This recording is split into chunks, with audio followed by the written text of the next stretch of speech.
Thank you. Thank you for the shares. I appreciate you. Thank you. Yay. I appreciate you. Shout out to baby daddy. That's crazy saying that out loud. Let's see. Shout out to you. Okay, let's see.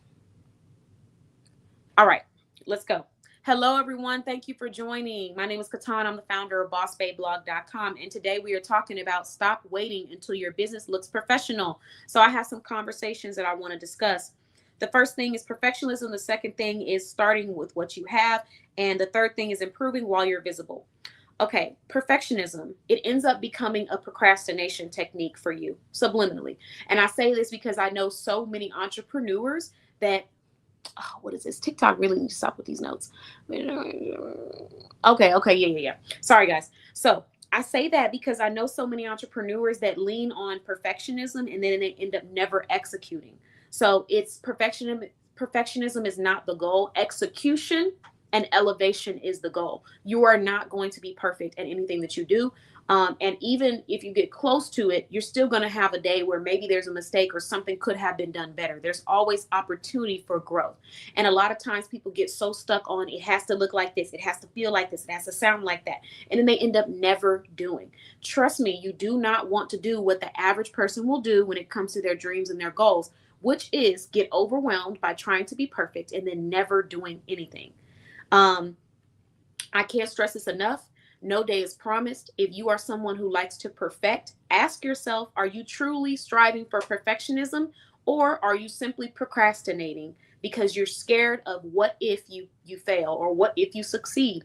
Ask yourself that question because a lot of people hide behind the cloak of trying to be perfect when in reality they have a fear of being judged and they have a fear of them not being good enough. It's not really about them being perfect. It's about the fact that I'm scared about stepping out of my comfort zone. And even if I was perfect, I still probably wouldn't step out of my comfort zone because I have a level of insecurity that I have to work through. And so sometimes people use being perfect as an excuse, but in all actuality, they're really just nervous. And I've seen this happen so many times. I've worked in retail and I've had different types of workers. So this is a funny story, but it used to drive me nuts in retail. I had two different employees that worked for me. And one of them was really friendly, really outgoing. She knew how to talk to the customers. She could sell water to a fish. She was smooth. But when it came to working on actually like getting the store looking presentable and doing the displays and steaming the clothing and making sure that the merchandising looked right, that was not her forte. It was overwhelming for her sometimes because she knew how stressful it could become if you didn't get things done the way that the company said it had to be done. I had another employee. She was so good when it came to visuals. She had everything looking crisp, like crispy. Okay. And when it came to actual people, she was extremely nervous. So she never knew how to like talk to people or engage with them or communicate. And she would make the customers feel a little weird sometimes. And we would laugh about it later. But in the moment, she was so nervous about it. So whenever I would train them and I would switch out what their tasks were, I always purposefully give them the tasks that I know they struggle in the most so that they can grow and they can be well rounded in their careers, whether it's in entrepreneurship, whether it's in retail or wherever. That's what I do as a leader. So that's what I was doing. And I noticed that every time I would have the employee who wasn't good with the customers going and focusing on customer service, she would always find something else to do or something else that needed to be done to avoid talking to the customers. So she'd be like, oh, I got to steam these shirts. Oh, we just got some shipment in. Oh, the bell just rung in the back. And every time she would do it, I would say, don't worry about it. I'll steam the shirts myself. Don't worry about the shipment. I'll do it myself. Don't worry about the bell. I'll go open the door myself. Don't worry about sweeping. I'll clean the whole store by myself. Don't worry about anything. And I would just keep telling her, don't worry about it until she had nothing that she could possibly do except for face the thing that she was nervous about the most, which is connecting with other people and getting out of her head and using her task as a excuse not to connect with people. And that's what people do in entrepreneurship. They use perfectionism as an excuse not to connect with people and not to put themselves out there in their comfort zone. A lot of people do that. So I just want to challenge you to make sure that when you're talking about being perfect, you're not telling yourself, oh, I want to be perfect. But deep down inside, you're just scared and nervous about stepping out there and actually telling people about who it is you are and what it is you do. So that's the first lesson. The next one that I want to talk about is going to be, let's see. Oh, and if you're enjoying my tips, you would like to be a part of my business directory, make sure you head on over to 833, text 833-705-4352. Thank you guys for the invites. I appreciate you. I'll check them out later. Okay, so the next thing is start with what you have. I've talked about this many times, but I'll say it again. There were moments in my business career where I didn't have, I mean, I've never had $1 million team behind me. I've never had someone paying for all of my ads. I've never had, a whole bunch of people that were like, here, pay this, or here, take this and do what you want with it. That's never been me. So when people see my business and they see the connections that I've built, they sometimes assume that I must have had all of that stuff. I didn't have any of that stuff. And I didn't have that level of funding that I really wanted at that time. And it's not to say that you can't get it and create a funding plan, but that's not what I had. So I'm saying all this to say that there were moments where people would talk about all the things that you need to have in order to succeed. Like, oh, if you want to be a podcaster, you got to have a fancy podcast setup. You got to have a professional mic. You got to spend X amount of dollars on equipment. You have to purchase, $5,000, $1,000 on worth of what's the stuff called? Can't think of the name. Worth of ads and stuff like that. People make you feel like you need more in order to be enough. Do you know how many times I've gone to an event or I've talked to a person and they tried to make me feel like I needed more in order for me to be enough? When in reality, it was a projection of their own insecurity because they felt like they needed more in order for them to be enough. That's what people do sometimes. And they're not always doing it on purpose. And so you have to make sure that you're not doing that to other people, but you also have to make sure you're not doing it to yourself. So when you start off in entrepreneurship, you don't need to have the bells and whistles. I was on a live with somebody, or not a live, a consultation, and they looked behind me and they were like, that's what I need. When I have that, that's when I'll go live. As soon as I have that set up. You don't need this setup to go live. I've gone live on a blank white wall and I've gone live on a setup. And this live isn't anything crazy. You can go to IKEA, you can go to Dollar Tree, you can go to Amazon, you can go to a small business that sells decor. This jewelry is from a business in our directory. That's a jewelry holder that I had from retail. This rose gold lamp came off of Ross years ago. That's a rose gold pillow behind this stuff.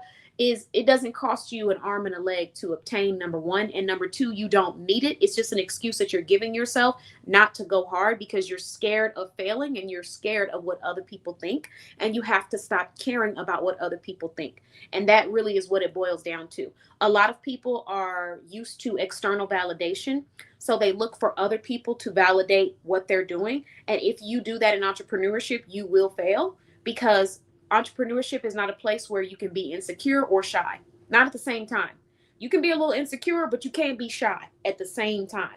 You can be a little shy, but you can't be insecure. Like, well, you just can't. You got to pick a struggle. That's what people say. You got to pick a struggle in entrepreneurship. So, yeah, at the end of the for sure quit.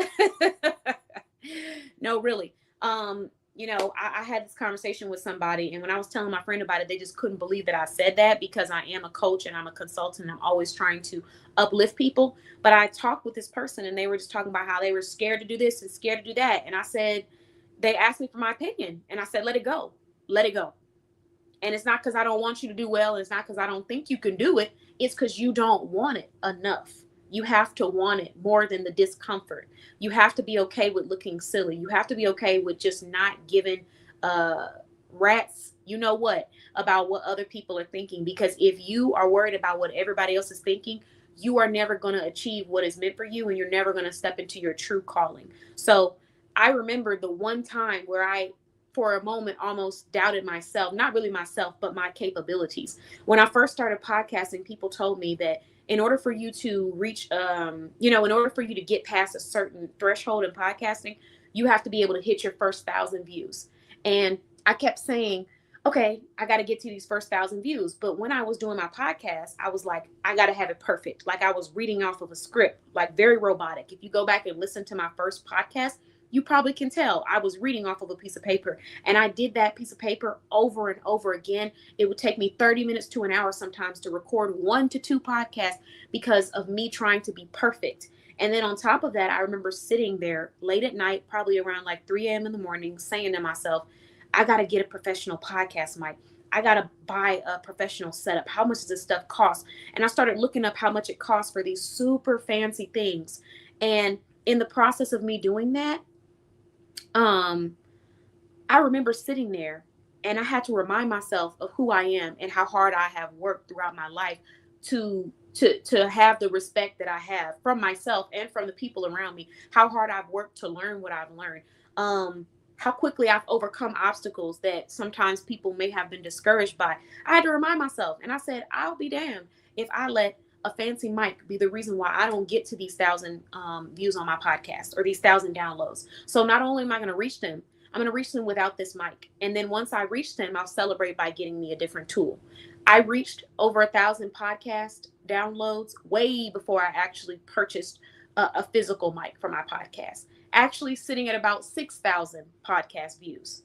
So I say that to remind everyone that if you're going to focus on waiting for your business to look professional, you're going to be waiting for a long time. And when I say professional, I'm not saying you got to be looking crazy or doing stuff that's just out the wall or out the wazoo crazy.